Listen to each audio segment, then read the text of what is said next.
Completamente diferente. Mas o seu telefone estava armazenado. Não dá para acreditar. Em pouco tempo, ele pediu entrevista em 3 blocos: Economia Internacional, Economia Nacional, e aproveitando um pouco do seu know-how como ex-ministro, estou pensando no desenvolvimento econômico do Brasil, principalmente. É muito importante, bastante, se quando este acordo entrar em vigor, vai ter incrementos na economia brasileira.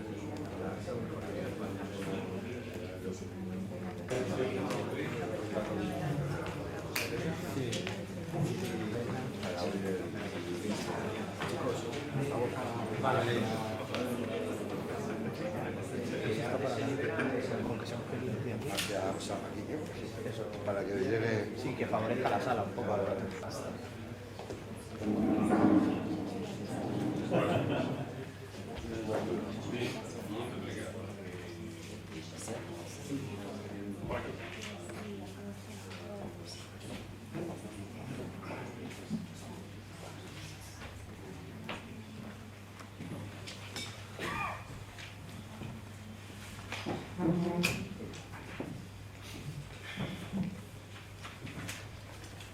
Bienvenidos a la Casa de América, señor vicepresidente del Congreso, Marcos Pereira, señor embajador, señores diputados, queridos amigos y amigas. Bienvenidos a una nueva sesión de la Tribuna F Casa de América. Ustedes saben, por esta casa han pasado numerosos presidentes, ministros, congresistas de los países latinoamericanos y ya hemos realizado 70 tribunas F Casa de América. Doy la bienvenida a José Manuel Sanz, director de Relaciones Internacionales de EFE, institución con la que colaboramos muy estrechamente. Decirles que presentará a nuestro invitado de hoy, tendrá la palabra el vicepresidente Pereira y, por último, los que deseen formular una pregunta, por favor, desde su silla, lo pueden hacer. Y José Manuel, internacional, nacional y desde luego para España es un país con el que mantenemos estrechos vínculos políticos, económicos, culturales, por lo tanto.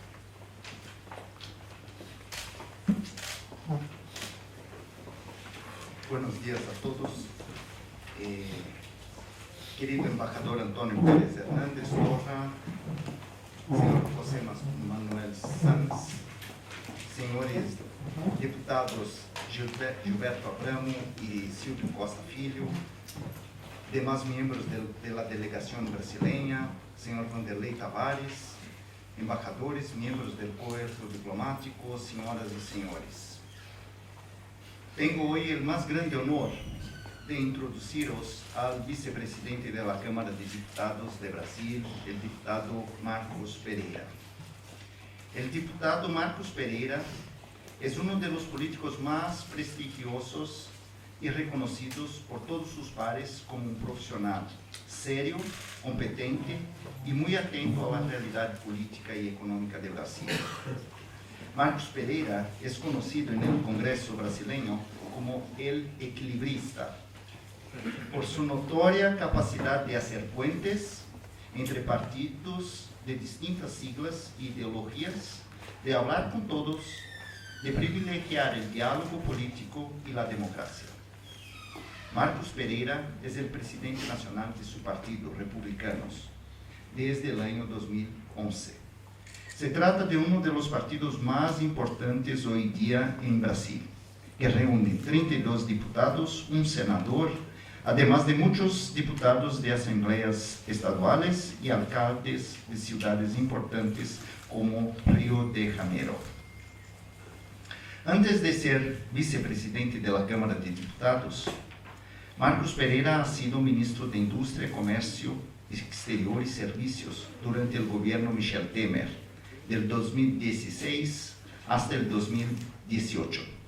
Fue precisamente en este momento que he tenido el privilegio y el honor de conocerlo.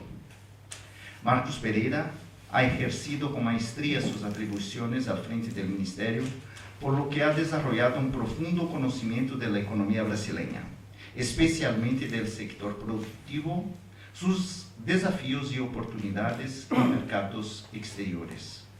tuvo un rol particularmente importante en el relanzamiento de las exitosas negociaciones del acuerdo Mercosur-Unión Europea.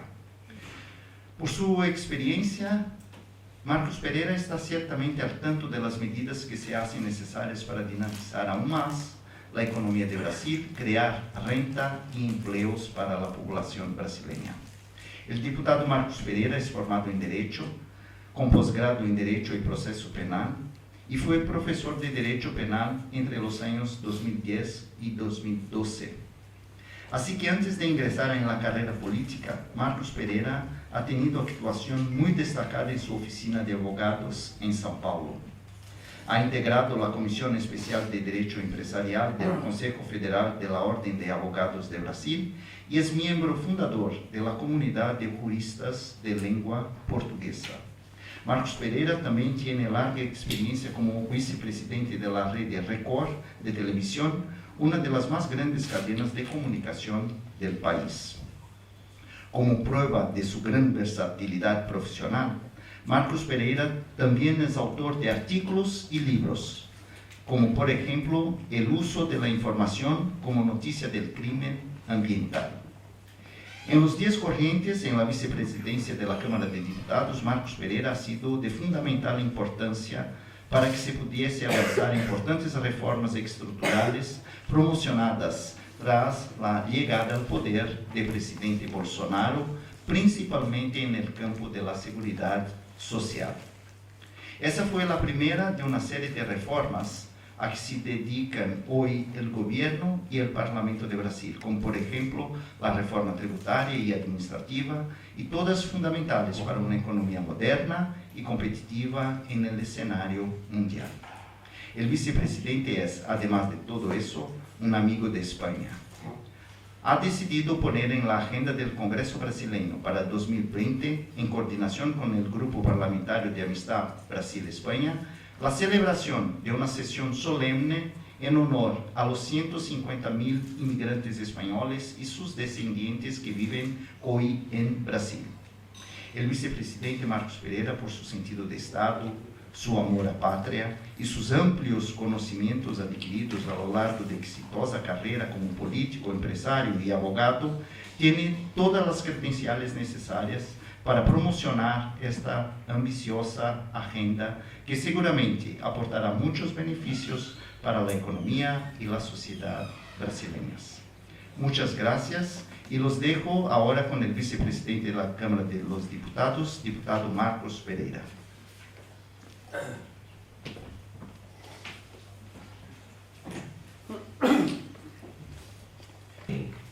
Vou falar em português, a tradução simultânea, mas vou falar despacio.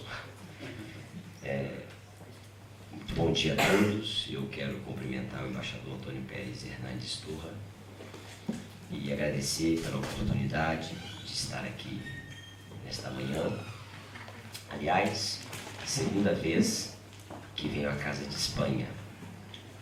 A primeira foi em junho de 2017, no seminário sobre o acordo comercial Mercosul-União Europeia, ocasião que tínhamos 4 ministros dos 4 países do Mercosul e eu representava o Brasil como ministro de Comércio Exterior. Cumprimento também o José Manuel Sanz, cumprimento o embaixador Pompeu Andreucci, agradeço ao embaixador e toda a sua equipe da Embaixada de Brasil, que tem dado todo o apoio a esta missão que estamos aqui peregrinando pela Europa durante esta semana, pela Espanha, melhor dizendo. Silvio Costa Filho, meu colega deputado federal pelo estado de Pernambuco, Gilberto Abramo, também deputado federal pelo estado de Minas Gerais, ambos do mesmo partido político que sou presidente nacional, também os cumprimento. Cumprimento Paulo Roberto Guimarães, que é um amigo meu que vive aqui em Espanha e que vive em Madrid, um amigo há mais de 30 anos, em nome dele e todos os demais presentes. No momento político e econômico que nós vivemos, todas as regiões do planeta é bastante instável e bastante desafiador. Aqui mesmo em Espanha nós sabemos que está passando por um processo dificultoso de eleição. Tivemos manifestações bastante vultosas no Chile recentemente. Os Estados Unidos e a China, de certa forma, travam uma guerra comercial que atinge boa parte do mundo. Há um misto de indisposição e dívida por parte dos investidores, porque não há segurança do que pode acontecer no futuro próximo. Aí vem aquela pergunta, afinal, é a economia que pauta a política ou é a política que pauta a economia? Desde que os protestos populares eclodiram no Brasil, eu falava isso agora com o jornalista, em junho de 2013, portanto, há mais de 6 anos, temos vivido momentos de instabilidade. A presidente Dilma, reeleita em 2014, não conseguiu oferecer respostas convincentes, nem apontar um norte diante do desemprego, diante da inflação que voltava a crescer, desemprego este que atingiu mais de 13 milhões de brasileiros. Quando Michel Temer assumiu o governo, após o impeachment de Dilma, em maio de 2016, em poucos meses foi possível perceber uma recuperação, especialmente da confiança dos empresários e dos investidores. Sabemos que segurança jurídica e estabilidade política são elementos fundamentais para tomadores de decisão. Como ministro da Indústria, Comércio Exterior e Serviços do governo Temer, eu mesmo pude notar a mudança de humor tanto dentro do Brasil como fora dele. Em 20 meses de mandato à frente do Ministério de Indústria e Comércio Exterior, eu estive em 16 países, alguns deles mais de uma vez, como a China, Estados Unidos. Como já mencionei, participei aqui em Madrid do debate sobre acordo comercial Mercosul-União Europeia, participei de todos os eventos econômicos, como G20, BRICS, Fórum Econômico Mundial e Davos, com um único objetivo, de assegurar que o Brasil continuava sendo um ótimo destino para investimentos. Deixamos o acordo Mercosul-União Europeia praticamente pronto, após 20 anos de negociações, e que foi, enfim, assinado neste ano.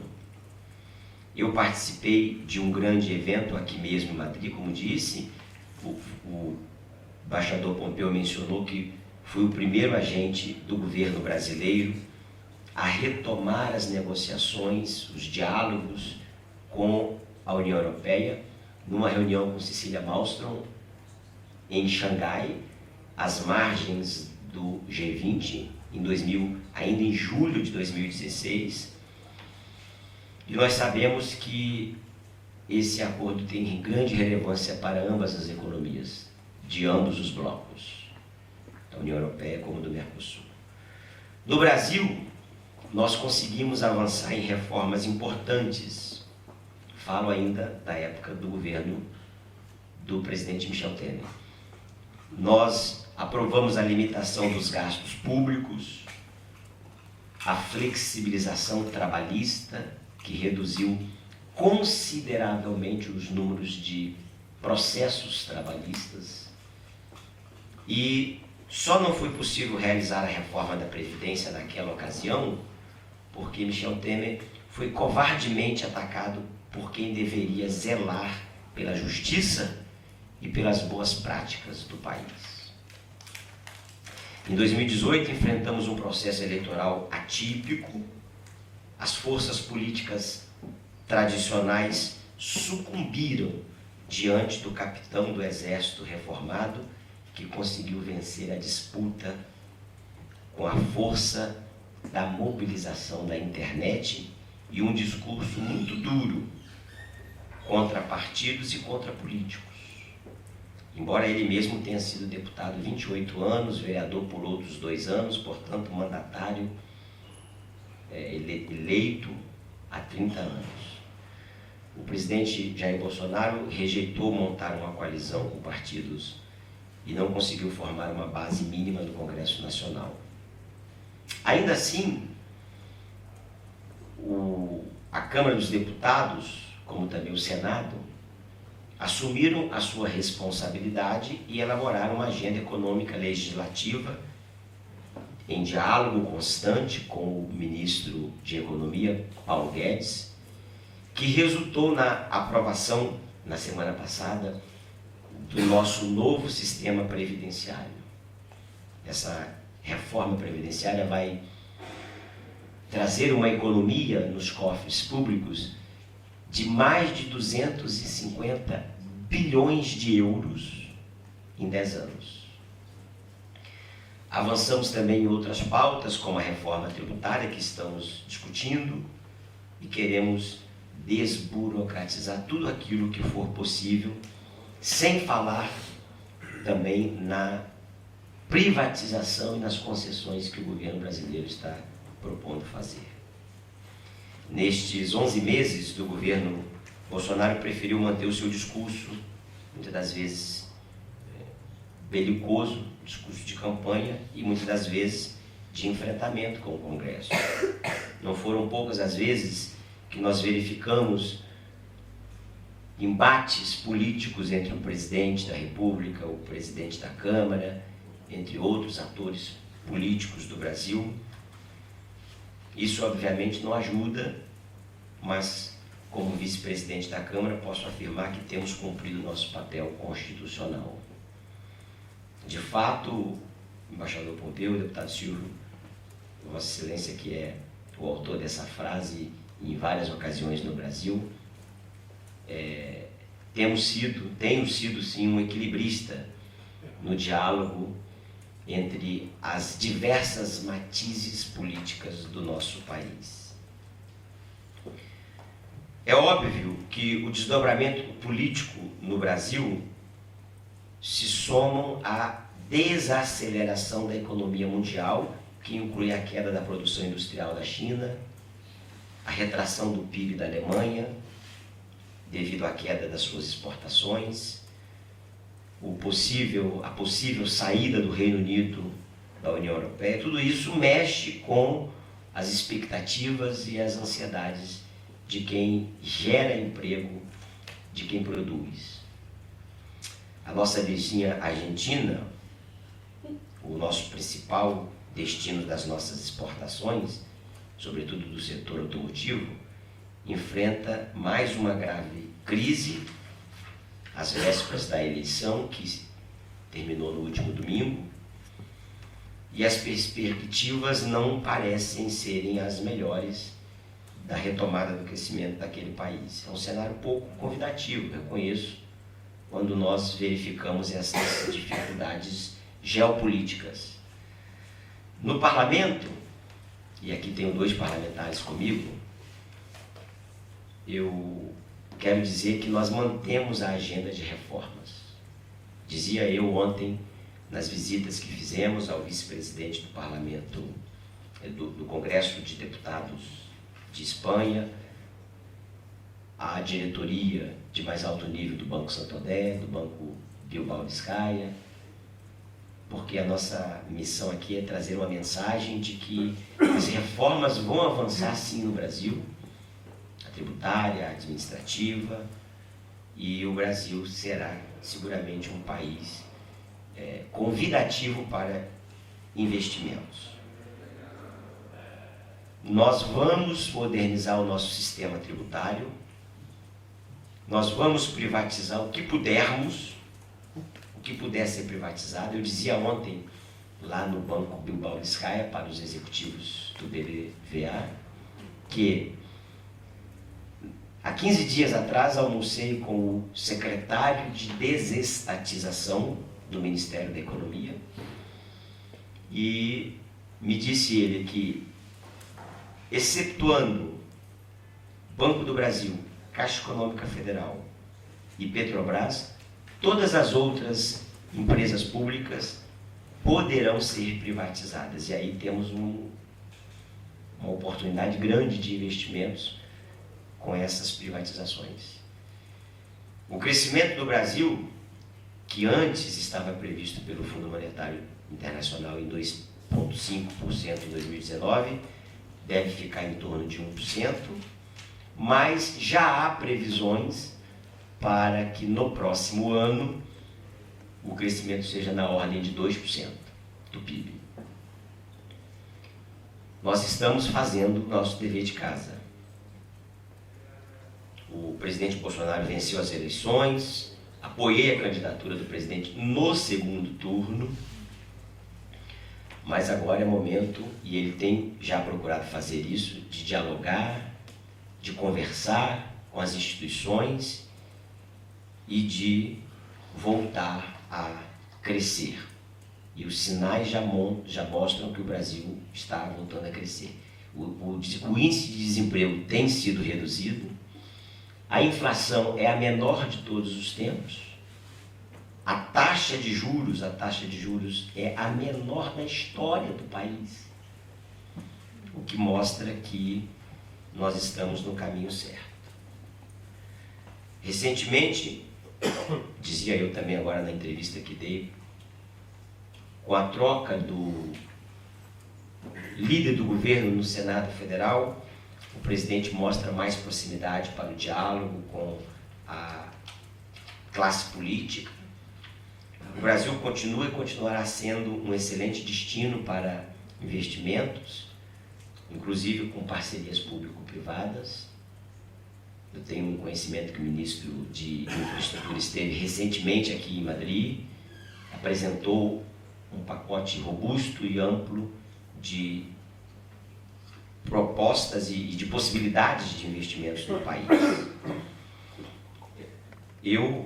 O meu partido, o Republicanos, com 32 deputados, um senador, como mencionado aqui pelo embaixador Pompeu Andreucci, nós estamos e seguiremos trabalhando pelo fortalecimento das instituições, pela ordem, pelo respeito à democracia, pela reestruturação da economia brasileira, porque sendo hoje a 9ª economia do mundo, sendo um ponto importante no Cone Sul, nós não podemos permitir que uma ou outra colocação venha nos impedir de avançar. Eu vou já fazer algumas colocações aqui, embaixador Antônio Pérez, se me permite, que talvez já traria ou já sanaria algumas dúvidas e algumas eventuais perguntas. A grande pergunta que se tem hoje na ordem do dia, com a eleição de um presidente com viés político mais de esquerda na Argentina, é: como fica o acordo Mercosul-União Europeia, o acordo de livre comércio? Eu, antes de vir para cá, na semana passada, recebi o embaixador da Espanha no Brasil, o Fernando, e recebi também o encarregado de negócios da Embaixada da Argentina. A Argentina, no momento, não tem um embaixador designado para o Brasil, o embaixador regressou para Buenos Aires em julho, e evidentemente o presidente, sabiamente, próximo da eleição, aguardou para ele, ou então agora o novo presidente, designar o novo embaixador, dada a relevância da economia Brasil-Argentina, que são os dois maiores propulsores da economia do bloco do Mercosul. O encarregado de negócios da Argentina, o atual responsável pela Embaixada da Argentina no Brasil, e para que os senhores saibam a relevância do conhecimento que ele tem no assunto e no país dele, ele era até, antes de vir ao Brasil, o chefe de gabinete do ministro de Relações Exteriores da Argentina. Portanto, conhece da relevância, da importância, já passou no Brasil como cônsul e em outros cargos da diplomacia argentina. Um diplomata experiente de carreira daquele país. Me dizia ele, na semana passada, que mesmo com a eleição provável naquela altura, agora já realizada e já concreta, eleição do presidente Fernandes, ele me dizia que não via espaço para não continuação da internalização do acordo Mercosul-União Europeia. Ele achava e acha que o presidente, mesmo tendo os seus pontos de vistas mais à esquerda, não impediria o avanço, porque os demais sócios iriam impulsionar Brasil, Paraguai e Uruguai para que isso acontecesse, e também porque a entrada em vigor deste acordo é de grande relevância para a economia do Mercosul, sobretudo do Brasil e da Argentina, como também o é da União Europeia. Nós temos, para finalizar, no Brasil, a Câmara de Comércio Espanhola, com mais de 256 empresas filiadas. Nós sabemos que as 10 maiores empresas espanholas estão presentes no Brasil, nas mais diversas áreas, comunicações, a telefônica, financeiro, o Banco Santander, só para citar alguns. Na área de infraestrutura, nós temos, então, uma avenida para percorrermos juntos. É importante mencionar que, como mencionado aqui pelo embaixador Pompeu, vivem no Brasil 150 mil espanhóis ou descendentes de espanhóis. E por isso propus, juntamente com um outro deputado, o deputado Pedro Lupion, que é o presidente do Grupo Parlamentar de Amizade Brasil-Espanha, uma sessão solene que deverá ser realizada em fevereiro do ano que vem, para homenagear esses 150 mil espanhóis ou descendentes de espanhóis que vivem no nosso país. A Espanha é o primeiro destino de língua não inglesa de estudantes brasileiros. Tirando os países de língua inglesa, a Espanha é o primeiro destino de estudantes brasileiros. 6,5 milhões de brasileiros, e eu vou me incluir nesses 6,5 milhões de brasileiros, porque na próxima vez quero falar em espanhol, em castelhano. 6,5 milhões de brasileiros estão estudando espanhol. Depois dos Estados Unidos, o segundo maior país que estuda espanhol do mundo é o Brasil. Portanto, nós temos essa convergência cultural, turística, econômica, que vai cada vez mais nos aproximar. Por último, mas não menos importante, quero agradecer ao governo de Espanha pelo apoio na tragédia que o Brasil sofreu das queimadas da Amazônia. Não foi algo voluntário, não foi algo proposto pelo Brasil, pelo governo brasileiro, tampouco. 70% da floresta amazônica está no território brasileiro.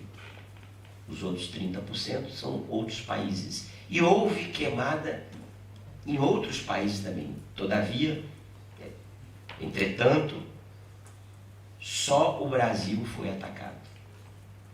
Eu quero informar às senhoras e aos senhores que dos 70% de toda a floresta amazônica que está em território brasileiro, 86% é preservado e continuará sendo preservado, porque as nossas leis nacionais assim exigem. Queimadas existem em vários lugares do mundo. Agora mesmo, antes de vir para cá, estava assistindo a BBC e noticiavam queimadas na Califórnia, por exemplo.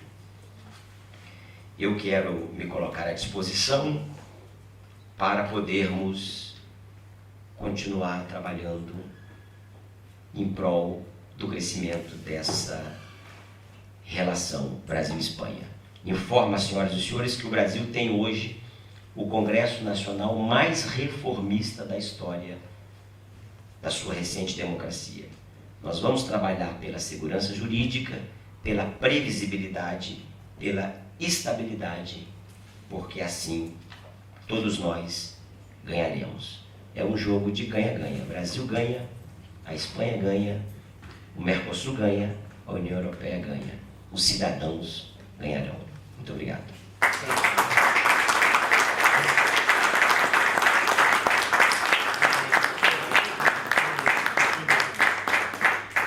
Muchas gracias, vicepresidente, y muchas gracias a todos por estar este año de aniversario. Cumplimos 80 años y la verdad es que es un privilegio tener a una personalidad política, diputados, al embajador también de una potencia internacional como Brasil, ¿no? Les recuerdo, como Antonio les decía, que tienen unas cartulinas para dirigir preguntas y aprovechar la ocasión, identificándose por favor con letra clara, que ya la vista ya no acompaña mucho. Yo quería abusar de estar en la moderación y preguntarle a nuestro invitado, hacer una pregunta muy general sobre la imagen de Brasil en el exterior. Si usted piensa que la imagen que tenemos en Europa y aquí en España del Brasil de hoy, con la presidencia del presidente Bolsonaro, es ajustada o no. Sobre él, bueno, se han escrito muchas cosas. De fato, nós sabemos, temos ciência de que a imagem do Brasil não está a melhor possível. Penso eu que tem algumas justificativas, alguns motivos pelos quais isso acontece. Evidentemente, nós não podemos negar, o presidente tem o seu jeito de falar, o seu jeito às vezes duro, de pouco diplomático de abordar certos temas, e essa imagem, infelizmente, não reflete a realidade, porque o que é no Brasil não é o que se vê aqui. Eu recebi recentemente o diretor-geral de um importante organismo internacional, instalado aqui em Genebra, na Europa, que me dizia que a imprensa internacional, aqui a imprensa, basicamente faz copia, traduz e cola da imprensa brasileira. E o presidente ganhou a eleição de uma forma completamente diferente, como eu disse na minha fala, no meu discurso, do convencional. Ele houve por bem fazer um enfrentamento da imprensa, de algumas instituições, mas agora ele já está se ajustando. De maneira que existe, sim, democracia do Brasil, as instituições estão funcionando muito bem, de maneira que o presidente sabe da responsabilidade dele e das limitações dele junto ao Supremo Tribunal Federal e junto ao Congresso Nacional, e tem respeitado isso, tem dialogado com essas instituições. Na questão dos costumes, eu diria que nada mudou. O Supremo recentemente, o Supremo Tribunal Federal, a Corte Constitucional Brasileira, criminalizou a homofobia, e o presidente nada pôde fazer, porque é uma decisão judicial, o Congresso tampouco. O Congresso poderá fazer para o futuro legislando. A questão, por exemplo, para falar dos costumes do aborto, continua do mesmo jeito que sempre foi, não aumentou a possibilidade de aborto, não diminuiu também. Então, muito mais retórica do que realidade. É óbvio que, para finalizar, nós temos que tomar cuidado como alguns veículos de imprensa fazem a transcrição ou a tradução ou levam a notícia. Ainda ontem conversava eu e o embaixador Pompeu sobre um artigo duríssimo que saiu aqui no veículo espanhol, que foi tradução de um artigo de um jornalista com um viés de esquerda muito forte e vinculado a um veículo 100% de esquerda do Brasil, que é um site chamado 247, que é todo sabido por nós brasileiros que é um site de esquerda. Não estou criticando a esquerda, não estou criticando a direita, meu partido é um partido de centro. Estou apenas ressaltando que, assim como a Argentina democraticamente elegeu e aprove por bem os seus cidadãos eleger um presidente de esquerda, o Brasil aprove por bem eleger um presidente de direita. E o tempo e a beleza da democracia corrigirá no devido tempo eventuais imperfeições ou eventuais exageros. Compañero, colega de la agencia Europa Press, le pregunta cómo afecta a la confianza de los inversores corrupción contra miembros de la mayoría de los partidos. Infelizmente, um ex-presidente da República que está preso, o ex-presidente Lula. Nós temos 3 ex-presidentes investigados, o presidente Temer, o presidente Fernando Collor e o presidente Dilma.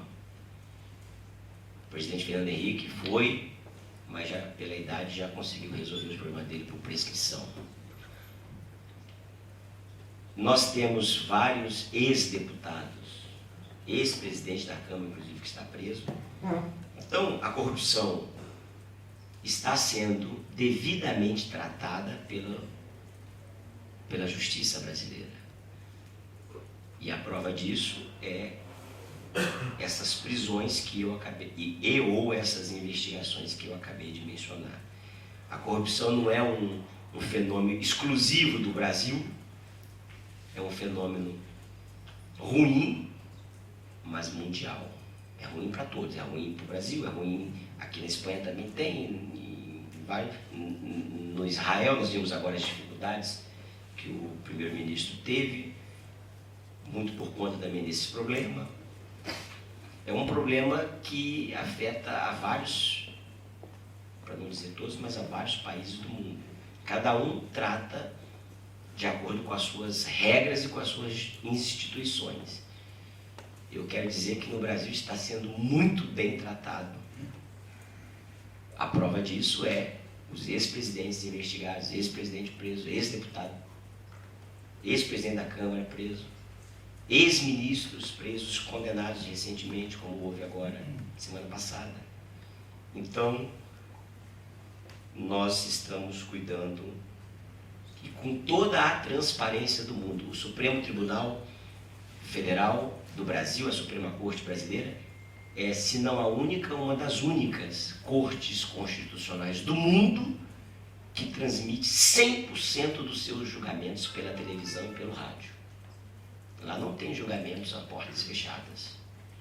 100% dos julgamentos da Suprema Corte Brasileira é televisionado por uma TV chamada TV Justiça.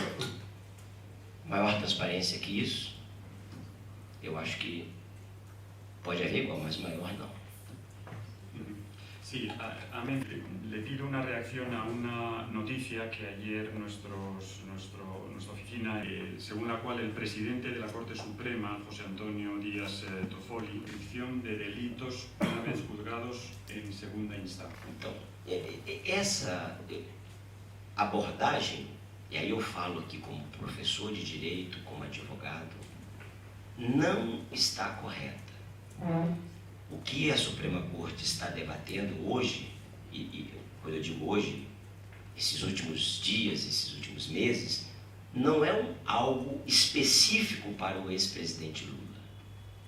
É um tema que a Suprema Corte no passado já decidiu a possibilidade de prisão após condenação em segunda instância, em segundo grau.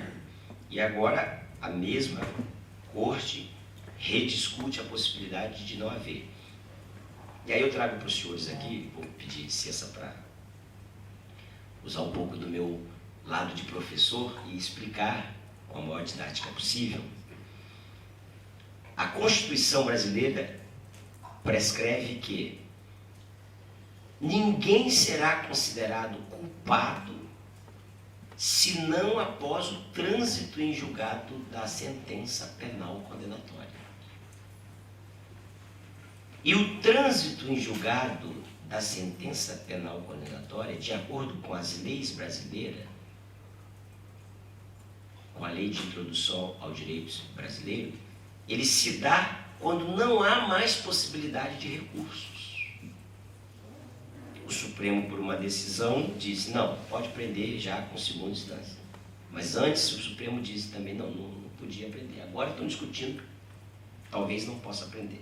E aí eu também vi, José, eu vi na imprensa brasileira hoje essa proposta do ministro-presidente da Suprema Corte, Toffoli, de criar então o impedimento da prescrição após a condenação em segunda instância. É uma sugestão, é uma ideia que seguramente o parlamento deverá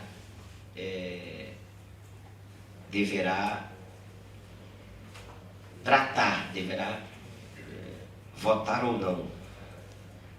Mas também já existe hoje no parlamento brasileiro uma proposta de mudança à Constituição para mudar esse artigo que eu já mencionei, de que ninguém será considerado culpado senão após o trânsito em julgado da sentença penal condenatória, para possibilitar a prisão em segunda instância. Também já está sendo feito esse debate.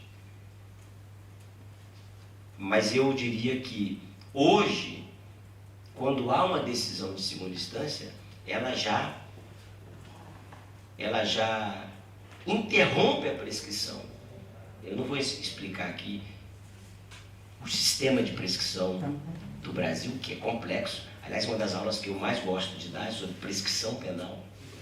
Mas eu quero dizer que quando há uma sentença, a prescrição começa a contar do zero. Sentença de primeiro grau.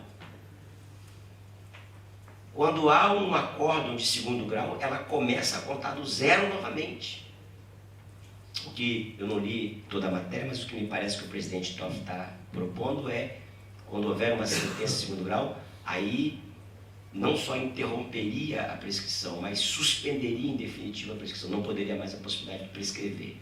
É uma sugestão que precisa ser analisada à luz das convenções de direitos humanos, porque também nós não podemos permitir que as pessoas fiquem à mercê do Estado a todo tempo.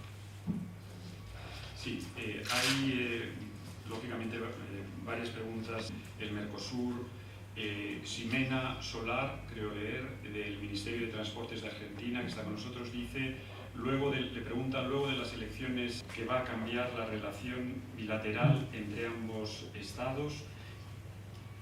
Y también Marisol de Francisco, del Banco Santander, en particular le pregunta sobre el tratado UE-Mercosur, cuándo será, cuál es el plazo de ratificación en el Parlamento brasileño. Bom, sobre o Mercosul e a União Europeia, eu já falei na minha intervenção.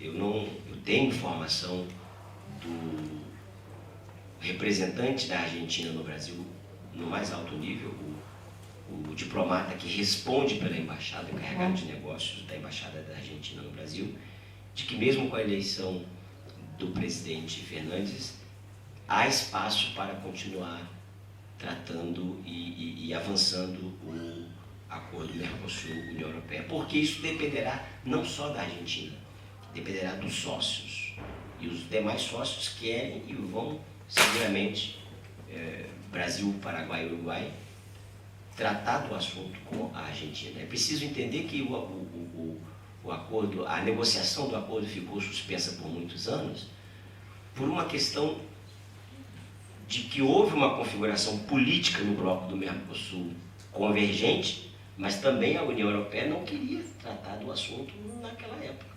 Me recordo perfeitamente que em julho de 2017, julho de 2016, quando tratei pela primeira vez do assunto com Cecília Malmström, ela me disse, não é momento de voltar a falar sobre isso. Vamos aguardar um pouco, vamos esperar as eleições dos Estados Unidos, e quando Trump se elegeu com viés protecionista, a Europa correu para voltar a nos procurar para discutir o assunto. Então tudo isso também tem os interesses de lá, tem os interesses de cá, não é uma coisa tão simples. Mas eu acho que nós temos espaço para que ele não seja abortado a entrada em vigor do acordo.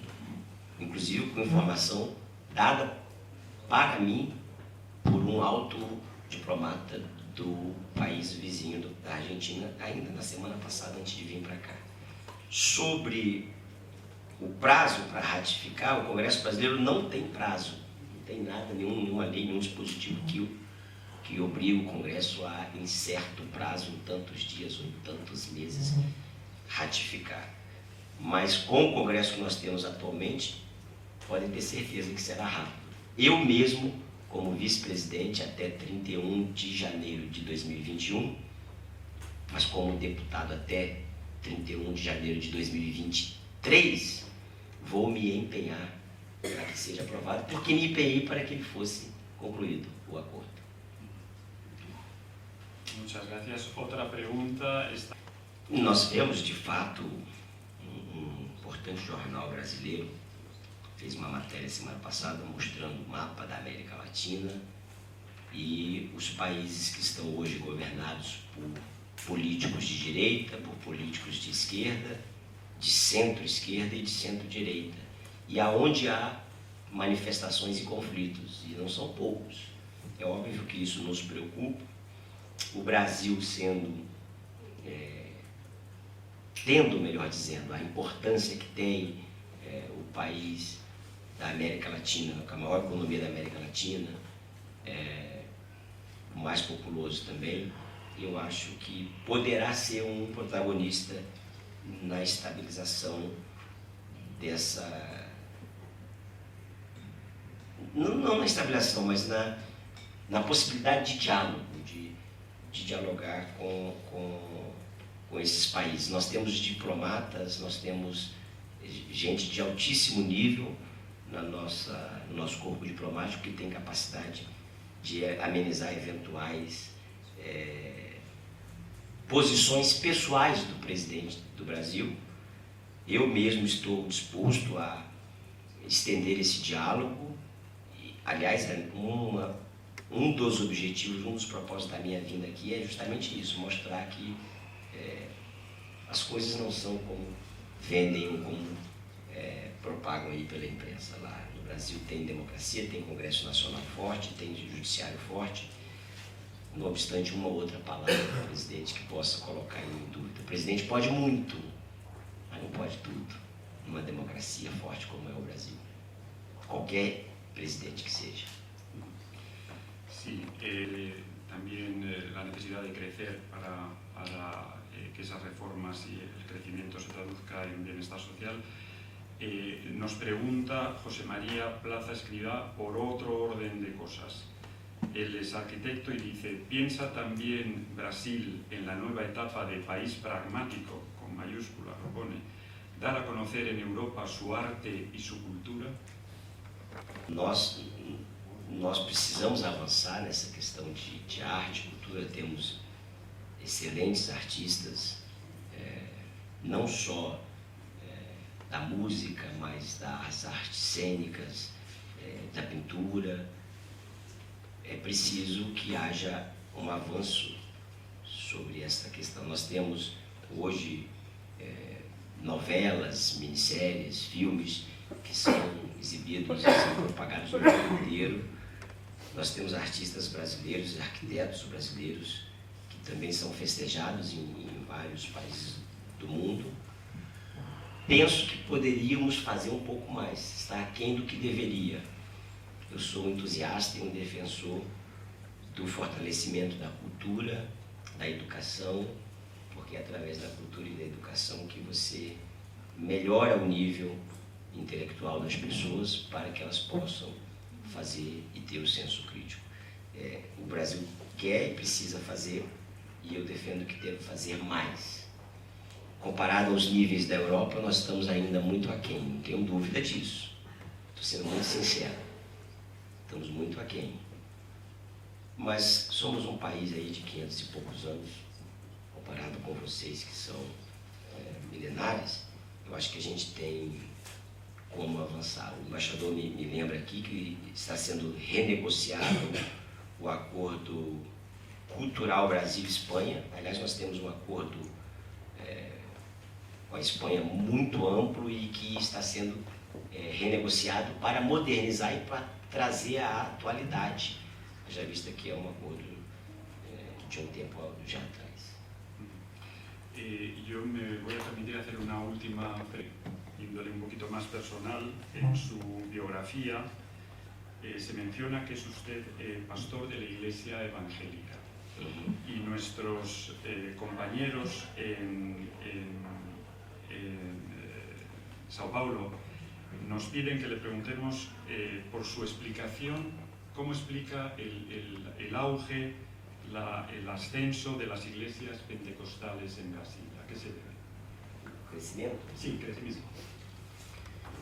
Bom, eu sou de fato pastor evangélico desde os meus 19 anos, tenho 48, portanto quase 30 anos.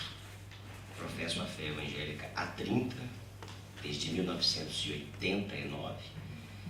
E eu atribuo a um distanciamento. O Brasil é um país ainda majoritariamente declarado católico, mas as pessoas se declaram, mas não são praticantes. E houve, querendo ou não, e eu não estou fazendo uma crítica à Igreja Católica, pelo contrário, ainda ontem escrevi um artigo que foi publicado num veículo brasileiro, defendendo a canonização da Irmã Dulce, a primeira santa brasileira, defendendo sobretudo a participação dos políticos brasileiros no evento, porque a gente tem que respeitar, temos que preservar a liberdade religiosa, a liberdade de expressão, a liberdade de imprensa. Eu sou um defensor do equilíbrio, eu sou um defensor do bom senso. Mas é fato, e isso mencionado a mim por vários amigos que tenho católicos, de que houve um distanciamento da cúpula da igreja, da forma da liturgia da igreja, com a necessidade das pessoas. A igreja evangélica chega mais próximo na assistência espiritual, na assistência social, na assistência, muitas das vezes até econômica, a pessoas. Eu diria que ela está mais próximo das pessoas. E as pessoas querem isso, querem atenção, querem carinho, querem ser abraçadas. E a liturgia e a forma que a Igreja Católica conduz as suas cerimônias e a sua própria condução dos trabalhos afasta as pessoas da igreja. Por isso, as pessoas que não encontraram algo lá acabaram encontrando na outra. Mas eu diria que o fenômeno desse crescimento se dá muito por isso. As pessoas, por exemplo, digo aqui um exemplo, quando a pessoa vai na igreja católica e diz, olha, não pode ser rico, voto de pobreza, essas coisas não funcionam mais hoje em dia, sobretudo na era das redes sociais. Ela vai, a igreja é luxuosa. Eu até lia na imprensa brasileira essa semana que um bispo católico recomendou ao Papa, nesse sínodo da Amazônia, que retirasse o ouro da igreja, das liturgias da igreja. A pessoa chega lá, ela é pobre, e vê lá o cálice do vinho, o cálice da hóstia, aquela riqueza toda. Isso é contrassenso. A igreja, ela estimula, a evangélica, ela estimula o crescimento da pessoa, o desenvolvimento, a melhora. E aí eu vou pedir permissão, já que tocaram no assunto, eu não ia tocar, eu não misturo religião com política, não misturo religião com Estado, mas aí eu quero dizer, se não fosse a igreja evangélica, eu não estaria aqui, porque eu era católico desde nascença, praticante, todos os domingos eu ia à missa. E tentei o suicídio 2 vezes antes dos 17 anos de idade, porque sou, melhor dizendo, adotado, não conheço os meus pais biológicos. E isso me causava uma crise existencial muito grande. A partir daquele momento que eu me encontrei nessa instituição, eu não tive mais desejo de suicídio, pelo contrário, passou, ainda tenho interesse e condições de ajudar outras pessoas que estão em mesmas condições, tanto que participei da comissão de defesa da adoção da Ordem dos Advogados do Brasil, da seccional de São Paulo, porque sei que o quanto sofrem preconceitos ou mesmo problemas psicológicos as crianças que são adotadas. Eu não tinha dinheiro, a minha família que me adotou era muito pobre, paupérrima, morávamos numa palafita no interior do Espírito Santo.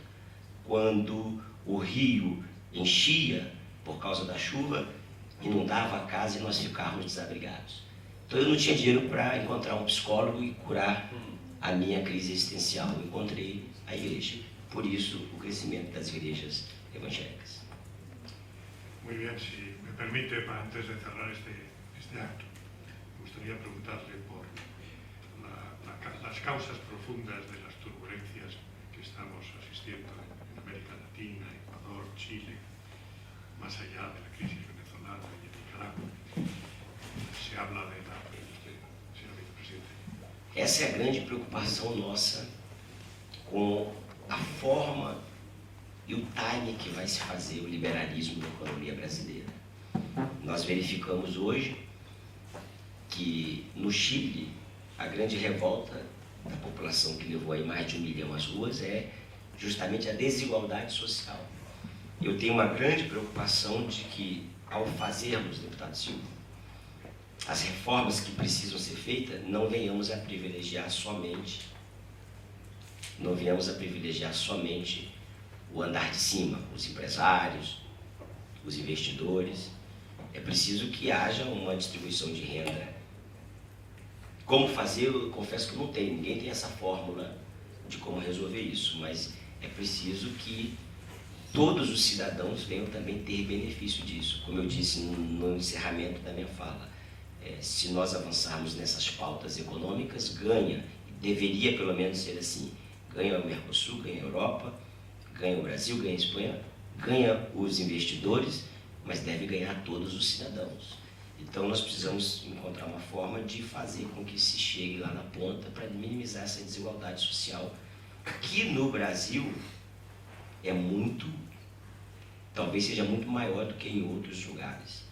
É uma preocupação que nós temos, e eu acho que isso pode ser minimizado bastante com educação, com um programa de educação importante, com dar oportunidade para as pessoas, oportunidade de emprego, oportunidade de se colocar, da pessoa se colocar no mercado de trabalho, de incentivar as pessoas a também, de alguma forma, estimular as pessoas a vencer.